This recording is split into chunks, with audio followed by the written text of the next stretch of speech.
आइए आज मैं आपकी मुलाकात कराती हूँ सरोज मिश्रा जी से। सरोज यानी कमल। कमल जिन्होंने सिर्फ 3 साल की उम्र में संगीत में वो महारत हासिल कर ली जो अपने आप में एक इम्पॉसिबल बात है। चलिए मैं सीधा रुख करती हूँ सरोज मिश्रा जी की तरफ पे। सरोज जी, आपका बहुत बहुत स्वागत है।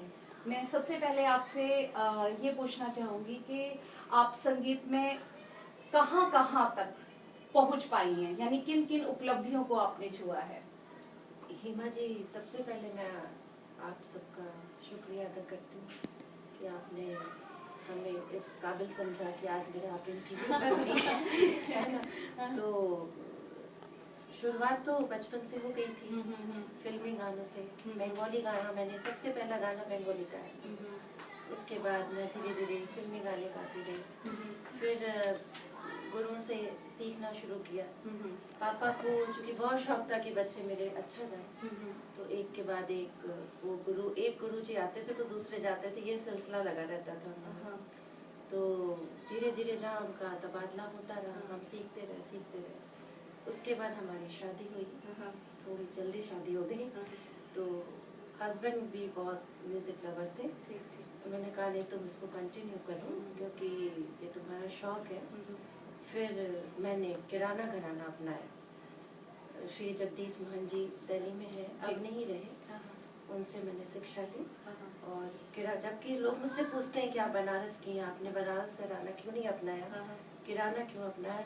क्योंकि मैंने सीखा इनसे, तो मैंने किराना घराना अपनाया और फिर यही सिलसिला चलता रहा और सीखते रहे। वैसे सरोज जी, क्या जैसे जब आपने 3 साल की उम्र में संगीत की शुरुआत करी, उस समय तो संगीत को लेकर के थोड़ा सा लोगों की मेंटलिटी, जो मैं मानती हूँ कि था कि भी ये म्यूजिक कर रही है, ये कुछ नहीं है, तो क्या आपके परिवार वालों को इन सब बातों का सामना नहीं करना पड़ा? उनको नहीं लगा कि नहीं तो, और वो भी लड़की को लेकर के, तो ये सारी बातों पर क्या कुछ? हाँ, करना पड़ा है मेरे फादर को, मेरी मदर को भी, क्योंकि मेरे ताऊजी जमींदार थे। उनको ये सब चीजें पसंद नहीं थी, तो ऐसे में चीज और मुश्किल हो जाती थी। लेकिन फादर मदर दोनों को बहुत शौक था। क्योंकि मैं कलकत्ता में मेरी पैदाइश हुई है, तो लोगों को पापा मम्मी हमेशा देखते थे वहाँ गाने का माहौल है, डांस का माहौल है, तो उनको लगता था मेरी बेटी को भी आना चाहिए सब कुछ। सिखाते थे, लेकिन सुनना पड़ता था उन्हें। जैसे कभी हमारे बाबूजी आ गए घर पे, तो सब तबला हारमोनियम सब छुपाना पड़ता था कि हटा दो, नहीं तो वो गुस्सा होंगे, ऐसे करके। लेकिन उन्होंने हमारी शिक्षा रोकी नहीं और हमने परफॉर्म भी किया और बहुत खुश होते थे देख के। तो जो रुकावटें आती गई टलती गई। अच्छा। और सिलसिला चलता गया।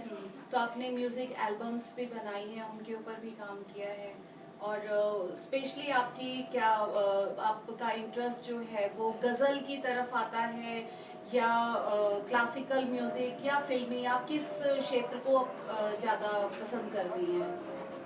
ज्यादा कहना बहुत मुश्किल है, क्योंकि संगीत का जो कि हर विधा मुझे बहुत पसंद है। जिस समय मैं गाती हूँ उस समय ऐसा फील होता है कि नहीं, जो मैं गा रही हूँ बहुत सुंदर है, क्योंकि उसमें मैं डूब के गाती हूँ। तो आप 2 लाइनें जरा मुझे गा के सुनाइए अपनी पसंद की। क्या सुनना चाहेंगे? आपको जो भी पसंद हो, आप सिर्फ उसकी 2 लाइनें गा के सुनाइए।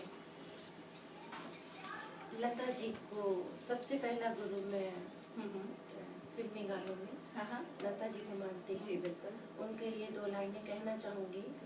अपनी आवाज से दुनिया को नचा रखा है, अपनी आवाज से दुनिया को नचा रखा है, तुझसे मिलती हुई आवाज कहाँ से लाऊं?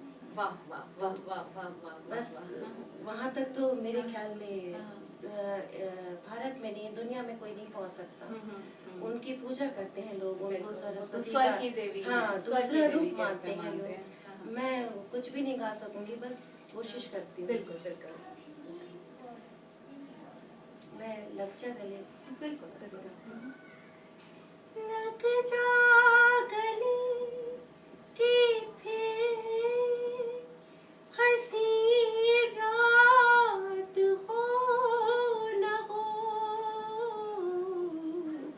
शायद फिर इस जन्म में मुलाकात हो न हो। बहुत खूब, बहुत खूब, बहुत खूब।